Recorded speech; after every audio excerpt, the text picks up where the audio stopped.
O início da fusão da guerra entre Rússia e Ucrânia com a guerra no Oriente Médio. E uma das primeiras manifestações disso está na guerra aérea. Recentemente, Kiev vem sendo atingida sem parar. Acho que isso aconteceu de novo durante a noite. E na noite anterior, nenhum dos mísseis foi interceptado, porque nem sequer houve tentativas de interceptação com Patriots. Não é nem que elas não funcionem muito bem. É que não houve sequer lançamentos para tentar interceptar. E essa guerra está começando a se tornar realmente problemática. Zelensky dizendo, "Ei, acho que quero sair disso até o fim do ano." Bom, a única maneira de isso acontecer é se ele se submeter às exigências russas. Embora essa seja a parte estranha.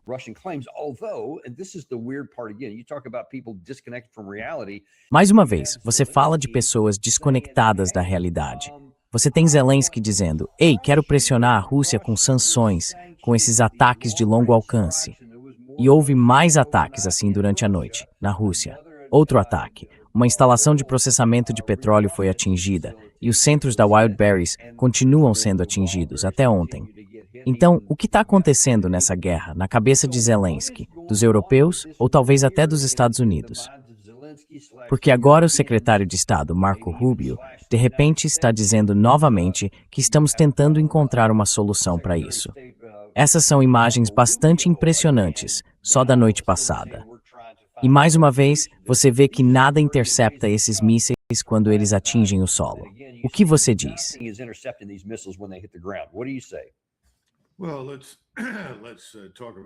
Bem, vamos falar de algumas coisas. A primeira é que está muito claro que aquilo que Putin disse uma semana mais ou menos agora começou. Ou seja, a intensidade dos ataques e o compromisso de tomar mais território avançando até o Dnieper. Essas coisas são reais. Ele disse que faria tudo ao seu alcance para destruir este governo, este regime em Kiev. E acho que você me mencionou, talvez antes de o programa começar, que alguém com quem você conversou disse que Kiev, neste momento, é uma cidade fantasma. Pessoas com quem estou falando, que voltaram recentemente da Ucrânia, disseram que é um estado zumbi. Sabe, o que existe é a fachada de um estado. E aí você tem os europeus e, infelizmente, os americanos ajudando os ucranianos com coisas como drones de longo alcance e mísseis de longo alcance, tentando criar a ilusão de que ainda resta vida na Ucrânia.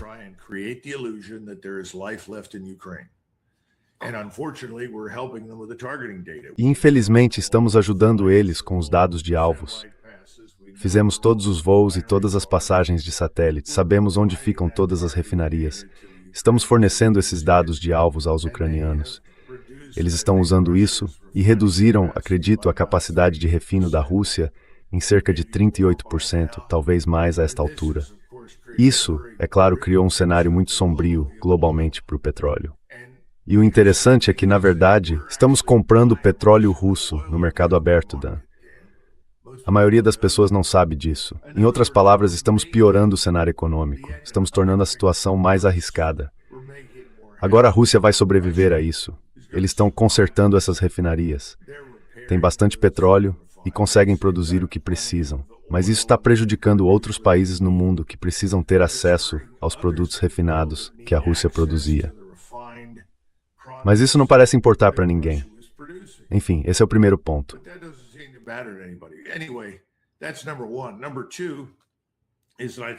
Em segundo lugar, acho que estamos vendo agora algumas mudanças na estrutura de comando militar russa.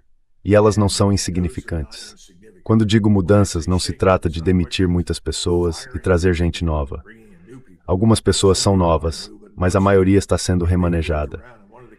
E uma das decisões principais tomadas nas últimas 72 a 96 horas foi colocar um novo general, que vinha comandando na linha de frente, para assumir a logística. Essencialmente a logística de todo o teatro de operações ucraniano. E ele agora tem sob seu comando uma estrutura unificada, o que permite recorrer a qualquer lugar dentro da Rússia para trazer o que for necessário e sustentar o ritmo acelerado das operações ofensivas.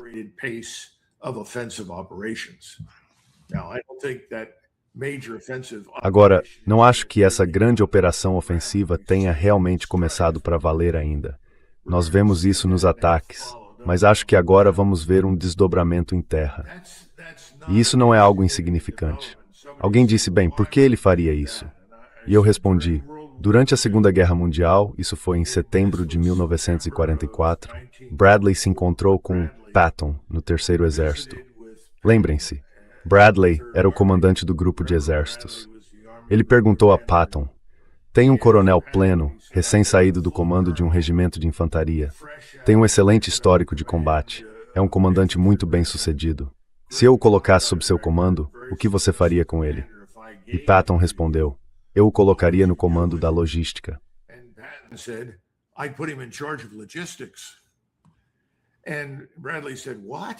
E Bradley disse, o quê? Você não quer ele em combate? Ele respondeu, não. Preciso de alguém na logística, um linha dura, alguém que faça esse trem andar. Não estou recebendo tudo de que preciso com rapidez suficiente. Temos que colocar um soldado de combate lá atrás, assumir o controle e fazer funcionar. Acho que é isso que estamos vendo na Rússia. Também tivemos algumas mudanças no grupo de exércitos do centro, o exército central na Ucrânia Central. Isso indica que esses eixos operacionais de que venho falando, acho que estão se desenvolvendo. E vamos ver aonde isso vai dar. Mas parece que o que a Ucrânia vivenciou recentemente, como você apontou, quando praticamente não tem defesa aérea e antimísseis, também vai acontecer em terra.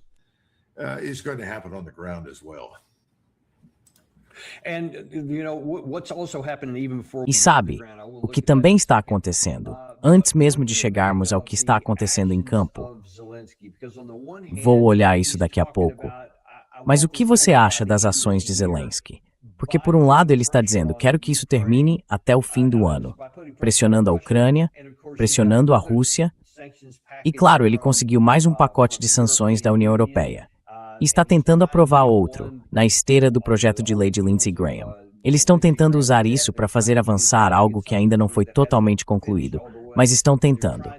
E, ao mesmo tempo, estão fazendo coisas como esta. Aqui nos últimos dias, eles assassinaram o genro do chefe das forças aeroespaciais russas. Ele foi morto numa explosão em Moscou por um drone FPV.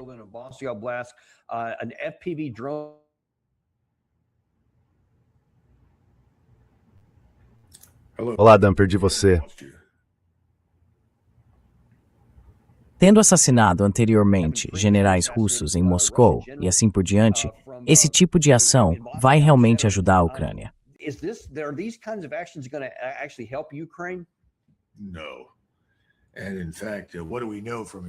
Não. E, na verdade, o que sabemos pela experiência? O que acontece quando você tira o CEO de uma grande corporação? Bem, você coloca outro CEO. Vamos parar de nos enganar. Charles de Gaulle disse que os cemitérios estão cheios de homens indispensáveis. Ele disse isso em resposta a uma declaração de um político francês. Sabe, General de Gaulle, o senhor é indispensável. E ele respondeu, isso é ridículo. Ninguém é indispensável.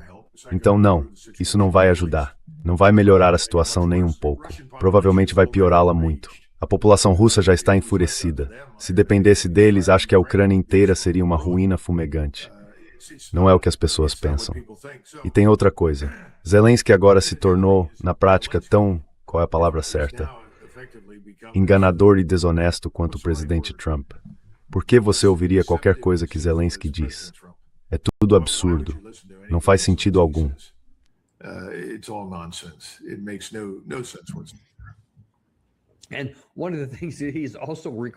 E uma das coisas que ele também está pedindo, enquanto fala que quer forçar a Rússia a fazer um acordo, que tal termos um cessar-fogo aéreo? E, em particular, não atacar a infraestrutura energética um do outro. E depois uma paralisação ao longo da atual linha de contato, o que é quase exatamente o que eles pediram há alguns anos. E a União Europeia estava tentando ajudá-los.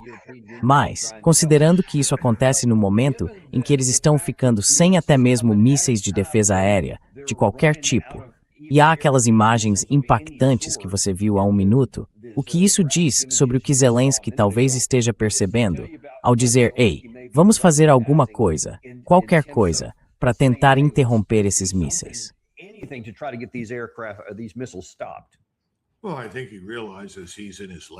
Bem, acho que ele percebe que está no último round contra Mike Tyson.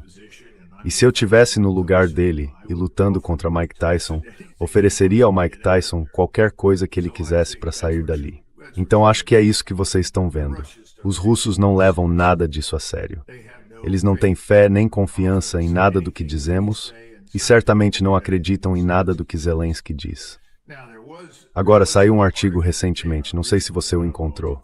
Eu o vi em russo, agora também está em inglês.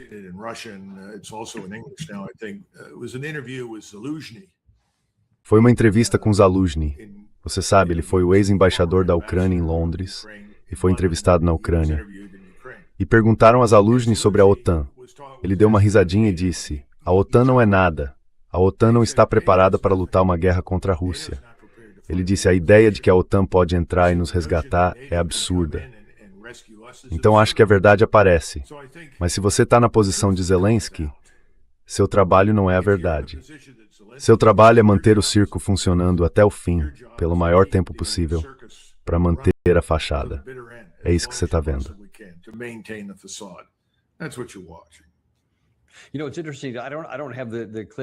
Sabe, é interessante. Não estou com o trecho aqui à mão, mas vi hoje mais cedo, na Sky News, o Sean Bell falando sobre algumas questões dos mísseis interceptadores e da escassez deles. Sobre quanto tempo leva para fabricá-los e como vai demorar demais para ter algum efeito na guerra atual, para ajudá-los e tudo mais. E então, no fim, ele fez uma observação muito interessante. Ele disse: e a propósito, nós nem temos o suficiente na Europa e no Reino Unido. Praticamente não temos defesa aérea. Eu não conseguia acreditar que ele realmente disse isso. Ele disse que praticamente não temos nada. Então não podemos entrar numa guerra com a Rússia, porque consegue imaginar, se tivéssemos esse tipo de míssil chegando, como o que você viu na Ucrânia e em Kiev. Seria a mesma coisa nas nossas próprias cidades. Você acha que essa realidade está chegando até esses belicistas?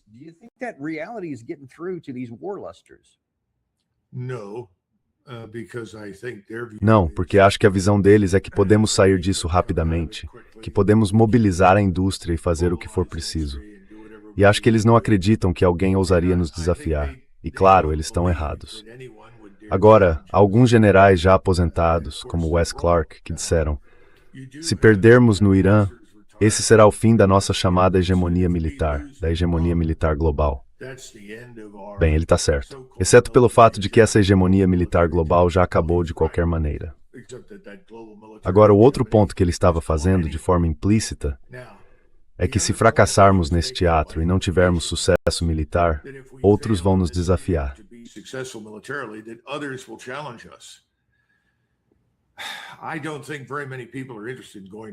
Não acho que muitas pessoas tenham interesse em entrar em guerra conosco. Em hipótese alguma. Simplesmente não encontro nenhuma evidência disso. Mas vou dizer uma coisa. Quanto mais isso se prolonga, Dan, pior ficamos na aparência. Não parecemos muito fortes. Lembra do Boris Johnson que foi de avião se encontrar com Zelensky? Isso foi em abril de 2022, quando se chegou a um suposto acordo que teria encerrado esse conflito em condições infinitamente melhores do que qualquer coisa que se possa conseguir hoje. E disseram a ele: você tem toda a OTAN atrás de você, e os Estados Unidos, a maior potência militar e industrial do mundo. Você não pode perder. Bem, ele perdeu.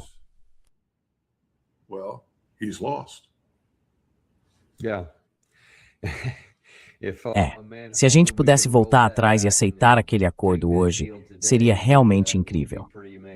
Escuta, nesses últimos minutos que eu tenho aqui, não quero que você saia sem a gente falar de outra coisa que tem estado nas notícias ultimamente, algo que interessa a você há bastante tempo. A disfunção do atual sistema bipartidário. Nós já falamos muito sobre isso. Ontem à noite, Tucker Carlson também falou sobre o assunto. Ele fez um programa longo, de cerca de 1h30, em que apresentou basicamente um plano de 10 pontos para a criação de um novo partido. Porque ele cita aqui, isso na verdade é da MTG, ela diz: os dois partidos nos dão o mesmo resultado. Não importa quem esteja no comando. Mais dívida, mais guerras estrangeiras, custo de vida cada vez mais inacessível. Não importa o quanto você trabalhe, os dois partidos são fracassos totais. E Tucker Carlson meio que apresentou uma visão de para onde ele acha que um novo partido deveria seguir. Mas no momento, não existe esse partido. Ainda assim, ele diz que precisa existir um. Qual é a sua posição sobre isso?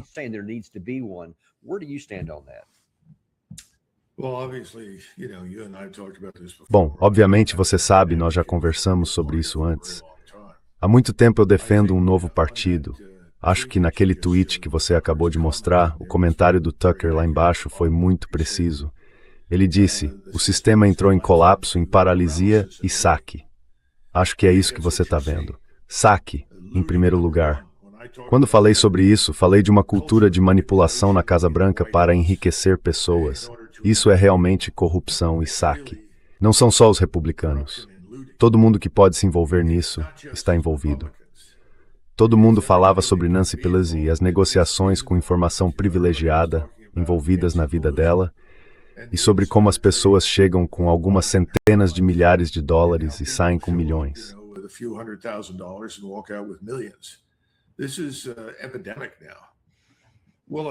Isso agora é uma epidemia. Será que outro partido vai surgir e resolver isso? Certamente ajudaria. Mas acho que é outra questão de liderança. Sabe, quem está no banco de reservas? Volte a 1968 e observe as condições muito graves que havia na nossa sociedade naquele momento. No fim, o resultado foi Richard Nixon, a quem a esquerda adora odiar. Mas Nixon foi eleito porque era duro, inteligente, e as pessoas tinham confiança de que ele uniria o país e faria o trabalho. Sabe, ele cometeu um erro profundo com aquela bobagem de Watergate. Mas se você olhar para o histórico dele enquanto esteve no cargo, ele de fato teve sucesso. Era um homem muito inteligente, implacável e duro. Não era particularmente simpático.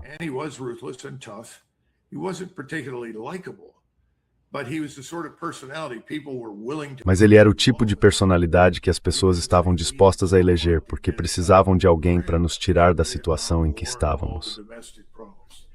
Era a guerra do Vietnã e todos os problemas internos.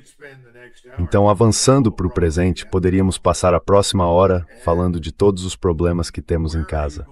E onde você vai encontrar alguém que se levante e diga, esqueçam todas essas coisas no exterior. Não importa. Vamos trazer as forças de volta para casa. Temos que nos concentrar aqui. Temos questões difíceis que precisamos enfrentar, por mais desagradáveis que sejam.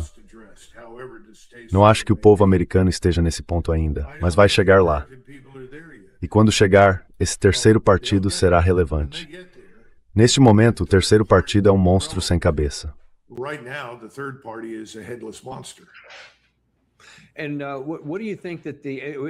E o que você acha?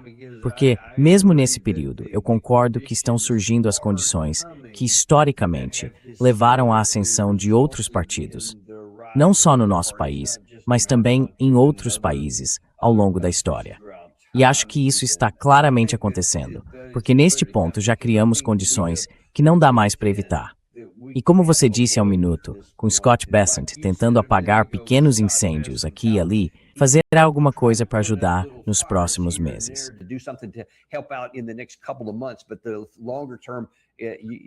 Mas, no longo prazo, você vai chegar a um ponto em que não vai conseguir consertar isso. Então, quando isso acontecer, o que você acha? O que podemos esperar, mesmo com o surgimento desse tipo de liderança de que você está falando? Ela existe em algum lugar, mas ainda não se manifestou, porque há grandes pessoas no nosso país. Mas o que você acha que os dois poderes estabelecidos, e talvez você possa até chamar isso de partido único, fariam para tentar suprimir isso? Quão difícil seria ascender mesmo nessas circunstâncias?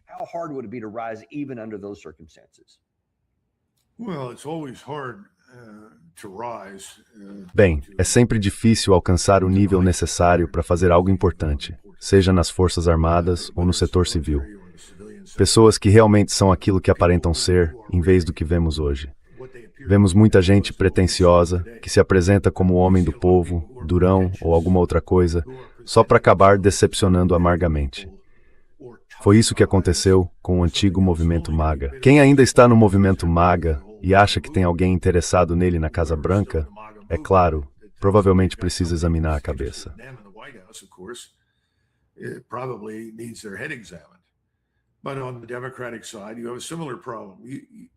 Mas do lado democrata, você tem um problema parecido.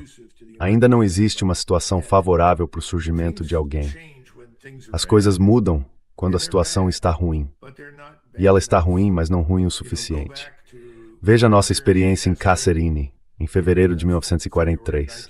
Aquilo foi um desastre. Havia 11.000 soldados alemães que atacaram 30.000 americanos de um corpo de exército. 2.000 americanos foram mortos ou feridos. Vários foram feitos prisioneiros. O corpo inteiro se desintegrou. E no fim, Ernest Harmon, um major-general que hoje recebe muito pouca atenção, interveio e reorganizou tudo.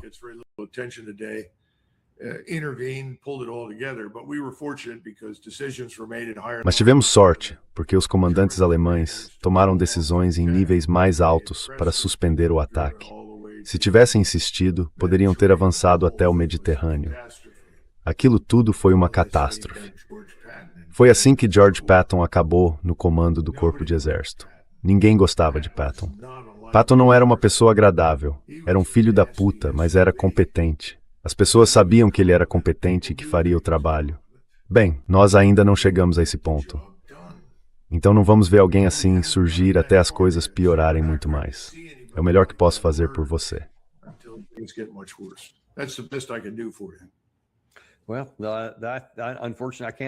Bem, infelizmente não posso contestar nada disso. É simplesmente irônico e perverso que tenhamos de chegar a esse ponto para que as pessoas possam fazer uma mudança. Mas com as pessoas que temos no comando, em todos os níveis deste país, eu simplesmente não vejo uma forma de evitar isso. Vamos esperar para ver como isso vai se desenrolar. Mas escute, agradecemos por você ter participado hoje, como sempre, e por trazer essas análises, porque acho que elas realmente vão valer a pena mais adiante.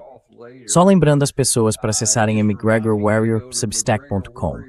É lá que você encontra artigos como esse que está na tela agora, além de vários outros e de novos conteúdos que ele possa publicar em breve. Certo. Bem, obrigado, Danny. Eu acho que vocês vão gostar do episódio mais recente sobre 3 Gears e Bad. Sim, nós também abordamos isso em vários dos nossos programas. Então vamos voltar mais a esse assunto. Muito obrigado, nós sempre agradecemos. Obrigadão. E nós também agradecemos a vocês. Temos mais alguns programas para vocês hoje, mais tarde. Daqui a cerca de 1h à 1h, o John Mearsheimer volta ao programa. Como sempre, ele tem coisas muito boas a dizer. Depois vamos receber novamente o Omer Bartov. Faz um tempo que ele não participa do programa. Ele vai falar sobre como as coisas são vistas de dentro de Israel, sobre os processos de tomada de decisão deles e sobre questões diretamente relacionadas à nossa guerra no Oriente Médio, aos nossos políticos e às nossas forças armadas aqui no país. Vocês não vão querer perder este, eu garanto. Omer Bartov, hoje à tarde, acho que às 2h. E nos vemos então no Daniel Davis Deep Dive. Nós não temos patrocinadores, e há uma razão para isso. Não queremos ficar bombardeando vocês com um monte de anúncios. Clique no botão de curtir e, claro, Knowledge with Karen Hanemis e-mail.